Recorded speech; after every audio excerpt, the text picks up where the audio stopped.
Hello guys, তোমাদের সঙ্গে একটা জিনিস শেয়ার করতে চলে এসেছি। পয়লা বৈশাখে জিনিস কিনেছি, আর কাদের জন্য কি কি কিনেছি, ছোট ছোট জিনিসই কিনেছি।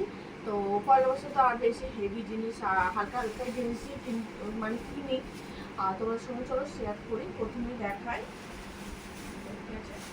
তোমার দাদা ভাই আমাকে একটা নাইটি দিয়েছিল, অনেকদিন আগে দিয়েছিল, পয়লা বৈশাখের জন্য আমি রেখে দিয়েছিলাম। তো একটা নাইটি দিয়েছে, সবুজ রঙের, হাত কাটা আছে। তারপর আমার ভাস্তির জন্য আমি ওর জন্য একটা পোশাক কিনেছি, টপস। এসে তোমার মনে কমেন্ট করে জানাবে, হবে তো? তারপরে তোমার দাদা ভাইকে ওর কিছু কিনে নিই, মানে সবার জন্য কিনা হয়েছে, বাট ওর জন্য কিনা হয়নি।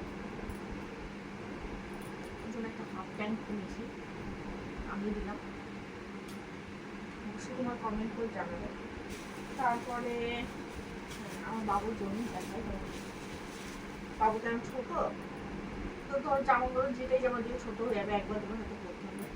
তো এই জামাটা কিনেছি, তাই না? ছোট হবে না বড় হবে বুঝতে পারছি না।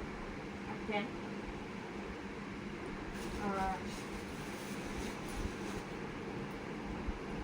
আমার মাসি দিয়ে পাঠিয়েছে আমার বাবুর জন্য, মানে আমার ভাস্তার জন্য। তো মাসি আসতে পারেনি, তো আমার হাতে দিয়ে দিয়েছে। দিদাবাড়িতে গেছিলাম আজকে, তো বৃন্দাবন গেছিল, বৃন্দাবন থেকে জামা এনে দিয়েছে। সুন্দর না জামাটা?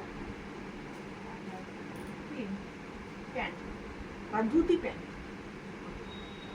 এসব কেনাকাটি করেছি। আর আমার মার জন্য একটা নাইটি তোমার দাদা ভাই কিনেছে, তো ওটা মাকে দিয়ে পাঠিয়ে দিয়েছি, তোমাদের সঙ্গে শেয়ার করা হয়নি। সেম ডিজাইনে সাদা আছে, ওটা নীল আছে। তোমাদের দাদা ভাইয়ের মা বাবার জন্য কেনা হয়েছে, তো ওটাও দেওয়া হয়ে গেছে। কিনেছিলাম একটা নাইটি আর স্যান্ডেল গেঞ্জি কেনা হয়েছে। তো মা বাবার জন্য স্যান্ডেল গেঞ্জি, মাঝের নাইটি। তো এইসবই কুটিকুটি বাজার করেছি। কেমন হয়েছে অবশ্যই তোমরা আমাকে কমেন্ট করে জানাবে। টাটা।